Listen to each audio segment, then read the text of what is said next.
And I got all of my masks, I got all of my gear, everything in one bag. I'm like, okay, I have this Expo Lucha show.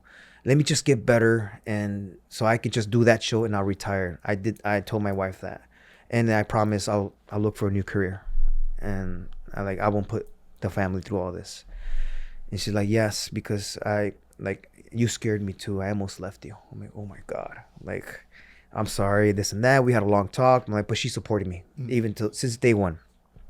So I got better. I started training a little bit, and I did a couple matches, just to get a couple reps. And oh my God, I was dizzy. I'm like, ooh, even just sitting down on the top rope. I'm like, oof, oof. I was so scared, man. Like, man, why am I so scared? I'm a high flyer. And yeah, it just took time. It took time. I was getting better. All right, now I got better. The tickets were bought already. So my wife's like, I want to be in Mexico with you just in case something happens. I want to be there next to you. Okay. So she supported me just to do that show. I was going to go first, and then she was going to come later, like a couple days later, because of her work. And so, yeah, I landed, and my cousin picked me up.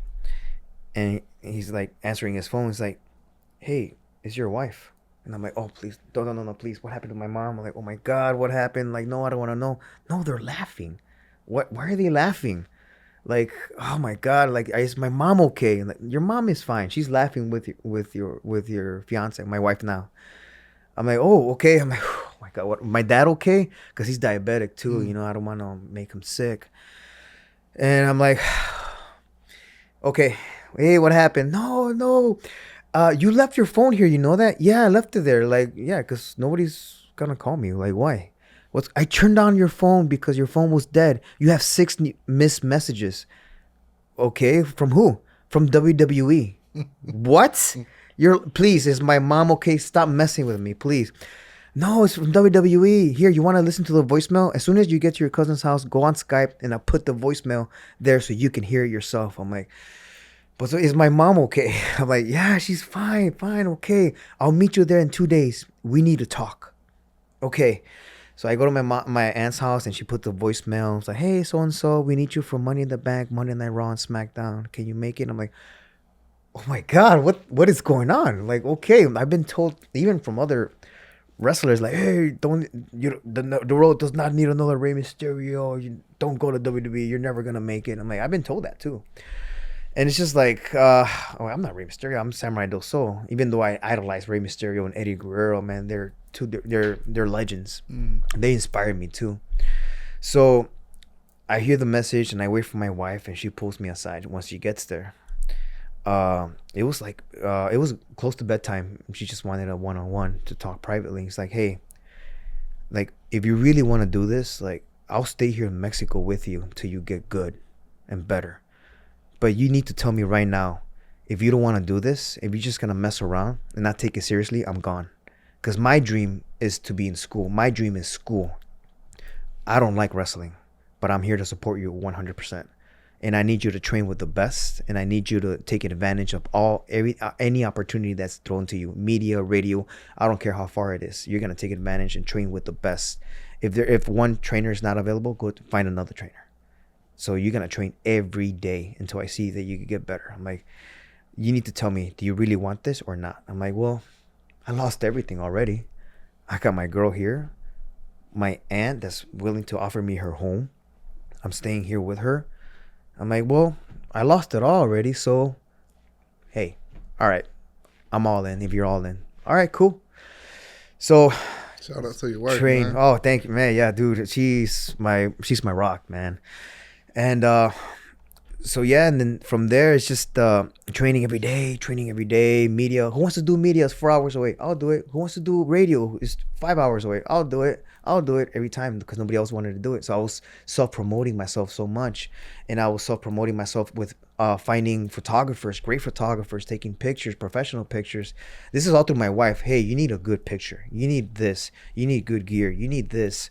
And I'm like, oh man, all right. And there was times I was like drained and beat up, and hey babe, it's the weekend. I'm just gonna take a day off. And she turned around. Hey, remember what I said? I'm like, oh, all right, yeah, let's do this. So in 3 months, I made a name. I became Octagon Junior. I became a household name. First of all, I had a name because, oh, that's the kid that almost died. That's the kid that they almost killed. I was because of my accident. So I kind of made some waves because of that. That's Samurai Del Sol, the guy that almost died. But now he's in AAA.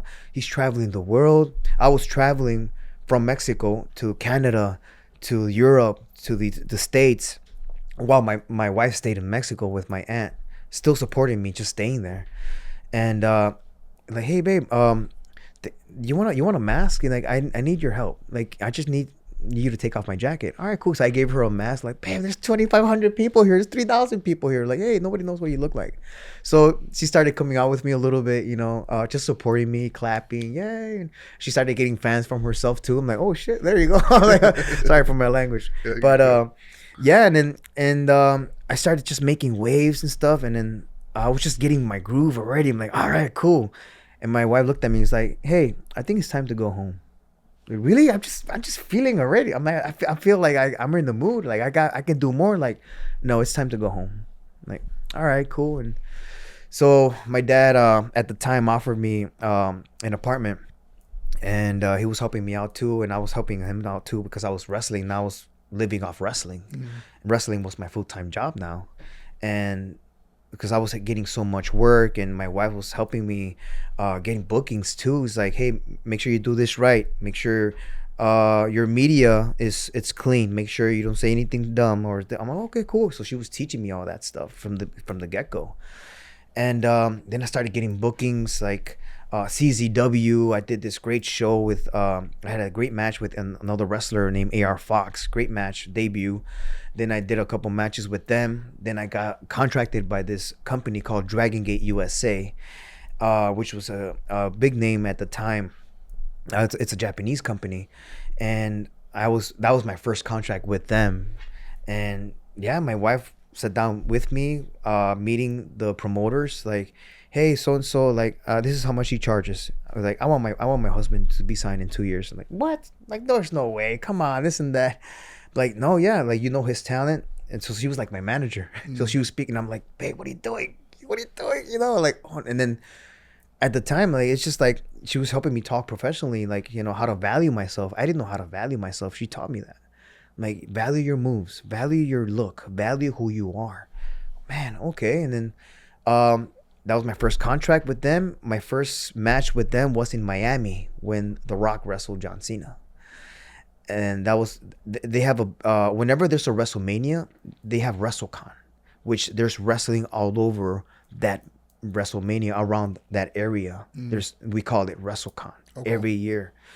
And from there, I even ended up going. I had tickets. I ended up getting some tickets, and I got to see WrestleMania. I'm like, wow, that's pretty cool. But when I had that mindset, going back to my tryout, I had that tryout. I forgot to talk about that. When I was in Mexico and I had that tryout, my wife gave me her return ticket. So she was stuck in Mexico until we had to buy another ticket.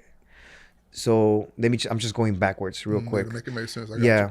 So because that mindset was the same there. So when I got to Money in the Bank, I walked down the ramp. I'm like, whoa, like, it just feels like I belong here. It just feels natural.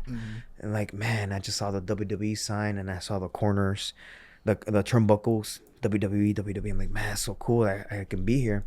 And then I had like this tryout match that Monday. So that's the day when CM Punk left with the title. I was there. That was my first day. That was my first day right there.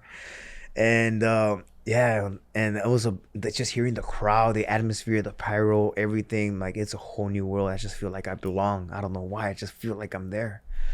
And the first Monday Night Raw, the next day, they gave me a tryout match. I'm like, hey, you and you go in the ring, wrestle. All right, cool. Bum, bum, bum, bum, boom. All right, cool.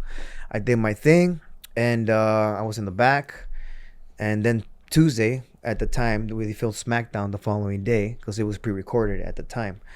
And again, hey, you and you wrestle. All right, cool. I did my thing. Bim, bim, bim, bim. It's like, hey, you're doing pretty good. I'm like, all right, cool. We'll give you a call. All right, cool. Right before I left, I saw Triple H. I'm like, let me take an opportunity. Hey, and I had my phone ready with some pictures. Hey, this is me, so and so, and like, I'm very interested. This is my dream. And it's like, oh, okay, cool. Yeah, send an email and to our corporate, and then we'll take it from there. I'm like, all right, cool, sounds good. And hey, at least I got to talk to him. You know, he saw my face, and yeah, and I took that as motivation, and that's something in me sparked right there. Just a strong feeling from there, man. It's just that's where I started getting like nonstop. I was training really hard with the best, and from there, that's when my wife said, hey, let's go to the US, and then started traveling from there. And then I got called for another tryout. I got called, went to Tampa. They had a school named FCW. It's no longer there no more. So I did my tryout there, and I had no expectations. I'm like, let me just have fun. I'm not gonna get hired. So I had this great memory where on the sheet it says it was a promo day. Everybody in suits, but at the bottom it said, wear your gear, optional. I'm just gonna wear my gear. And I felt so dumb because I'm like, I'm the only one there with my full gear with 2 masks. The Octagon Junior and my other one, Samurai do Sol, is like completely covered. It looks like a samurai, kind of the samurai that I wanted it to look like. English promo, and then whoosh, take it off, Spanish promo. And I ended up with my chant, lucha, lucha, and they love that. I'm like, oh, okay. And I did my whole thing, boom, boom, boom, lucha, and I guess I stood out. And second day, third day, did my tryout, good. I was just having fun. I had no expectations, so I just had fun. I was like, all right, we'll call you in 2 weeks. Okay, cool. And just going back with that memory, let me go fast forward again where I was at WrestleMania. I had that same mindset, and I was motivated. I was wrestling with Dragon Gate USA. I was wrestling at Evolve, that now WWE owns that. So I was having great matches with the best. That's how I was getting better. I was wrestling with the best wrestlers that had names, wrestlers that had more than 10 years experience, that had been on TV. I was learning, and I was like a sponge. I was picking all their brains. I was learning so much and how to be unique. And one of my friends, I have the song I come out to now. It's called Machingon. It's a group based out of Guadalajara, Mexico. It's a small group, but they have a unique style of music. They wear masks while they perform. Okay. They're like a rock band, but they have a lucha song. So my friend shows me that song. He's like, hey, I dare you to go out there and lucha. You look dumb, man. Nah, come on, bro. So it was a dare of my friend, Sammy Callahan. Shout out to him, man. He's an awesome guy. And great talent too. And yeah, and I went out there, and all right, cool, I'll do it. Lucha. Dude, I saw little kids doing the same thing. Lucha. Like, oh, okay. Let me try it on the second night. Lucha. I'm like, same thing. Now more people started doing it. I'm like, let me try the third night. Lucha. All right, I'm keeping this. All right. All right. So yeah, because like I was wrestling this other wrestler named El Generico. His whole thing is ole. He had the style, but he was connecting so much with the crowd. That's what I needed. Mm-hmm. I had the style, I had the in-ring skills, everything, but I wasn't connecting yet. You know, I was connecting with my work, but I was still not connecting character-wise, you know? And it's hard to be a character within a mask, you know? And for me, it was just something that I was struggling with until I had to find myself. With that song and that atmosphere, the kids just showing them lucha, like me from fighting underneath, like, yes, you can. That's my lucha chant. And I used that, and now that's where I started connecting more and more, and I was traveling more. I went to Russia, Moscow. That was my last tour. And I'm like, man, it's been more than 2 weeks. They still haven't called me. Like, can't they just call me that I'm not hired, man? Come on. Yeah. They're just taking too long. So, yeah, and then 2.5 months happened later, and then all of a sudden, I just got the call. Like, all right, cool. Yeah, I was at the gym, and just coming out of the gym, I'm, hey, this is so-and-so, this and that. We're interested. We want to contract you. All right, cool. Sounds like you're not interested. No, yeah. Okay. All right, I'll see you there. I just couldn't believe it. I'm like, all right, cool. And I'm like, did I just get hired? Nah, I'll believe it once I get the contract at home. It seems like a dream. It's too good to be true. Then I told my wife, and she started crying. You should have waited. This and that. Told me face to face, like, no, I don't know. Like, I look back at the numbers, like, is this a dream? Like, I'll believe it once I get the contract. So a month later, I got the contract. I'm like, I'll believe it once I get over there. I'm not sure yet. I still didn't believe it. So I even I sat down my parents because they were so scared, and they did tell me, hey, stop wrestling, do another career, and they just couldn't believe it. And since I was a kid, I've always wanted to wrestle. I wanted to be a wrestler because of my grandma. She wanted to be a wrestler, but she never had the chance. And so yeah, and then once I got the contract, and my mom thought that me and my wife, we were gonna have a kid. I'm like, no, it's not that. She was all excited. Yes, you guys are pregnant. Like, no, we're not. Hey, remember that dream I had a long time ago? Well, here's the dream. I gotta leave in 2 months. We're gonna live in Orlando. So that was like out of the ordinary, like the first out of the family to get a contract, something like that. My sister was offered a modeling contract at 16 years old, and my dad didn't let her go because she was too young, at the time. One of my cousins in Mexico was offered a soccer contract. He was 14 years old. They didn't let him go because he was too young, because school, this and that. So it's like, and my dad was offered a contract when he was a kid. Same story, 14, 15 years old, but my grandma didn't let him because he was too young. And it's just like I broke that bridge. I broke that. Yeah. I broke that curse. In a way, I felt like I broke that.